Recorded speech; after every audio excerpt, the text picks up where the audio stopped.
Novak Djokovic is back at the Australian Open. Gearing up for his 21st appearance at the tournament, he's still chasing that 25th Grand Slam title.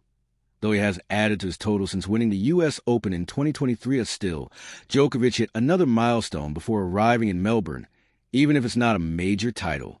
There had been some question marks over Djokovic's fitness after he pulled out of the Adelaide International, saying he wasn't ready to compete yet.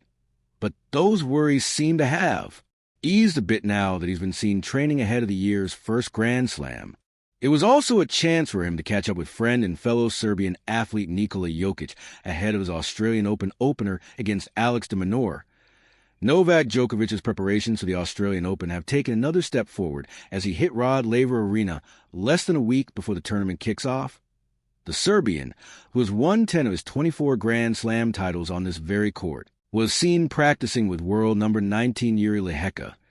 There have been questions about his fitness after he withdrew from the Adelaide International, but nothing seemed out of place during his session in Melbourne. It wasn't just Djokovic coming into this session with concerns. Lehecka also started the year dealing with physical issues. Lehecka had to retire from his match at the Brisbane International due to an ankle injury and then pulled out of Adelaide as well. However, it looks like he's on the mend, as their practice was scheduled to last an hour and a half.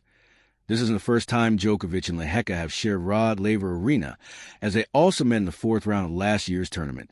Before that match, Djokovic discussed Lehecka's serve, noting that it was an overlooked part of his game. Lehecka has won Brisbane and is in really good form, winning comfortably his first 3 rounds here. Djokovic said after his victory over Tomas Makak. For sure, another Czech player that I'm going to face that there are some similarities between him and Makak. I think the Czech tennis school backhands are terrific. I mean, such solid backhands. Lehecka is one of the fittest guys on the tour, and I think his serve is underestimated. He's a big weapon. Wins a lot of free points in the first serve. Well, the more matches you win, the more confident you are, so I'm sure this kind of matchup comes at the right time for him. I'm sure he feels that he can beat me. If we play on center court, night session, it would be a great matchup. I'm looking forward to it. Djokovic respected what Lehecka brought to court, but still came through without dropping a set to move into the quarterfinals. The next chance for them to play again will become clear when the Australian Open draw is made on Thursday, January 15th.